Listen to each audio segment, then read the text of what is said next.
Hej! Samme dag som jeg postede videoen, hvor jeg viste mit nødlager i tilfælde af en krise, sådan mest i forhold til, hvis vi lige pludselig skal være uden strøm i nogle dage, men også i dagene efter jeg postede videoen, der poppede den ene overskrift efter den anden op, både på tv2.dk og på dr.dk. Og jeg tænkte bare, hvor er det fedt, at jeg gjorde det her i tide, og ikke bare nøjes med at tænke på, at jeg skulle se og få skaffet forskellige ting, så jeg havde ligesom et nødberedskab. Jeg tænker også, at alle de her artikler vil måske få folk lidt op i omdrejninger, fordi lige pludselig så er der udsolgt af diverse ting og sager. Så jeg har det sådan lidt, jeg klapper mig selv lidt på skulderen, fordi at jeg var ude i god tid. Nå, men det er altså slet ikke det, som den her video den skal handle om. Og så alligevel lidt, fordi alt det grej, som jeg har investeret i, det skal jo ikke bare stå i skabet og samle støv. Og altså, jeg håber virkelig ikke, at jeg får brug for det på grund af en krisesituation, men jeg vil prøve at implementere mit grej i hverdagen. Ikke hver dag, men i hvert fald bruge det indimellem. Det er allerførste gang, jeg skal bruge en gasbrænder eller gasblus, så du må altså lige bære over med mig. Og hvis du sidder og er vant til at bruge gasblus, så kan jeg godt forestille mig, at du måske sidder og smågriner og ryster på hovedet af mig. Og det forstår jeg udmærket godt. Jeg har bare af en eller anden mærkelig grund altid været lidt tilbageholdende med gas. Men altså, det bliver der lavet om på nu.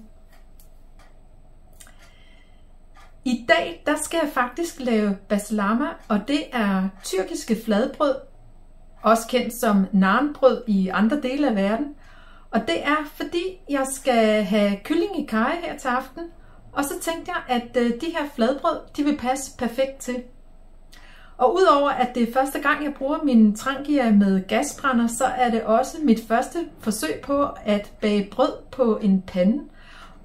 Jeg har andre opskrifter på brød og boller, som ser vildt lækre ud, og dem vil jeg også prøve hen ad vejen. Men nu laver jeg altså dejen til de her tyrkiske fladbrød, da den skal stå til hævning. Så ikke mere snak.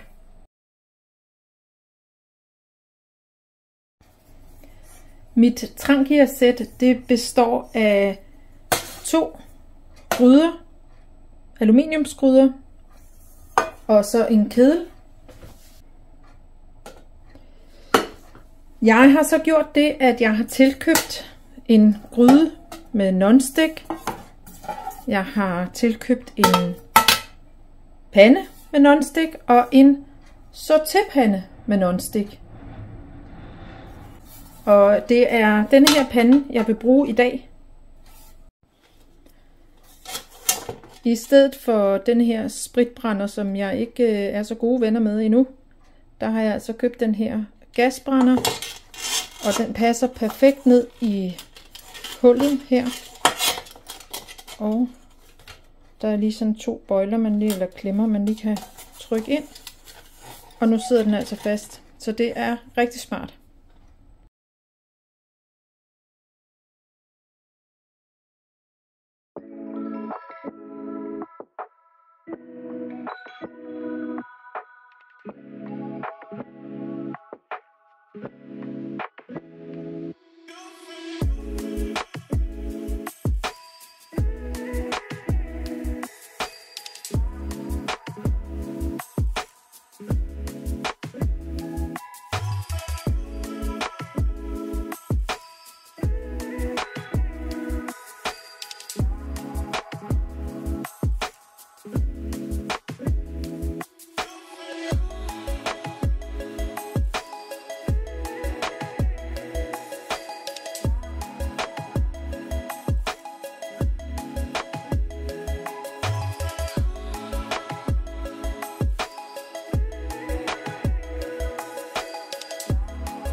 Nu har min dej hævet til dobbelt størrelse. Så nu drysser jeg lige en lille smule mel her på min bagemåtte her.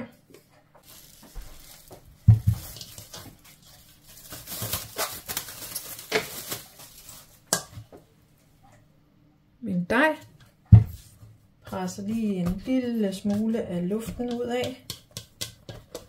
Altså jeg vil sikkert grine af mig selv om noget tid, men altså jeg er sgu virkelig nervøs for det der gashalløj. Altså jeg hader det virkelig. Ja. Vi må se hvordan det går. Der er vel ikke noget der springer i luften, tænker jeg. Så nu tager jeg lige og ælter den lidt igennem her. Og nu skal jeg dele den her dej i 6 stykker. Og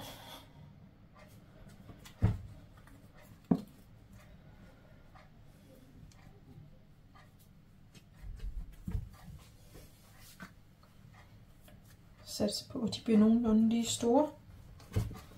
Den første der, den blev måske en lille smule for lille.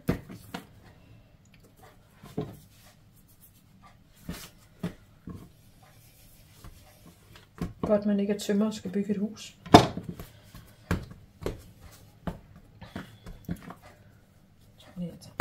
Sådan.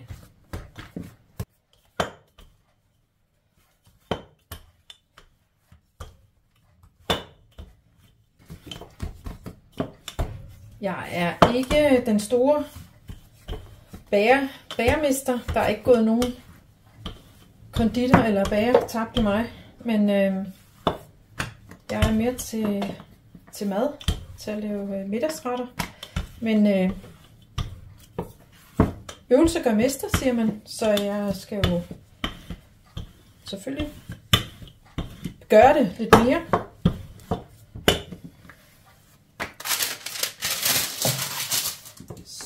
Sådan. Så er det den sidste.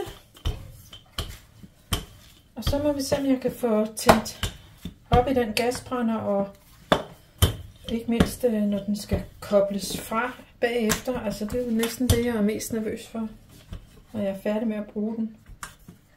Og det er skørt, men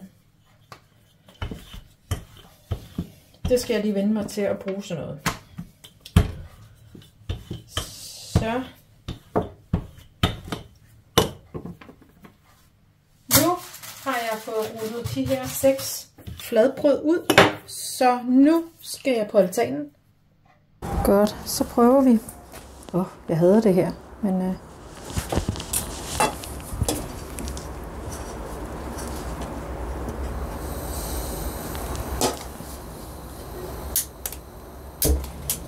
sådan. Nu er der i hvert fald blus på. Og så skal jeg have en pande. Jeg ved ikke, om jeg skal skrue en lille smule mere. Sådan. Og den skal jo lige være godt varm.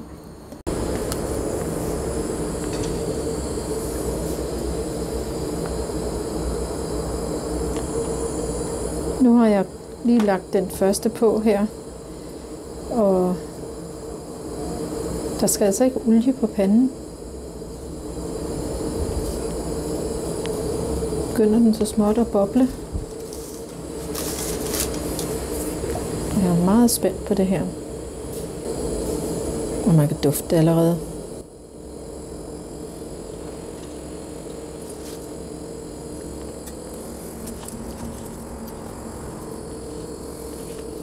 Jeg er lige nødt til at se, hvordan.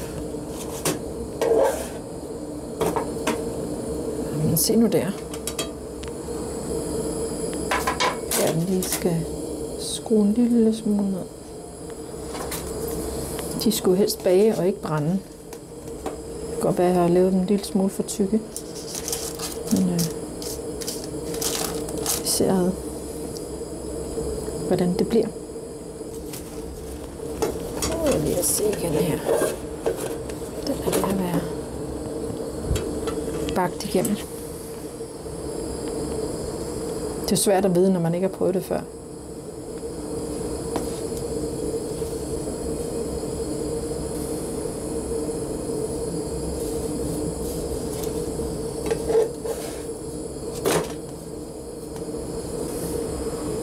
Nå, jeg prøver at tage den her af.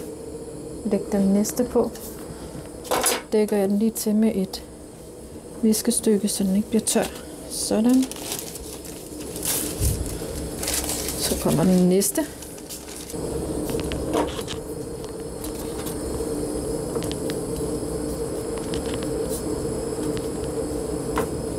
Sådan.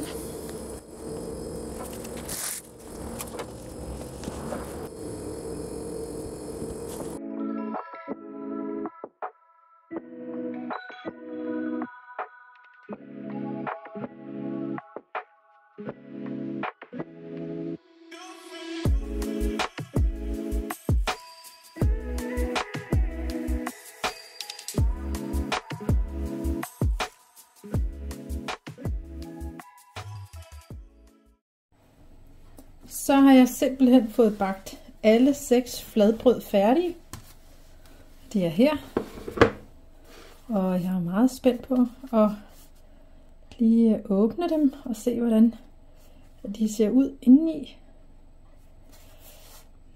Jeg tror, de er fine. De dufter dejligt. De smager også godt.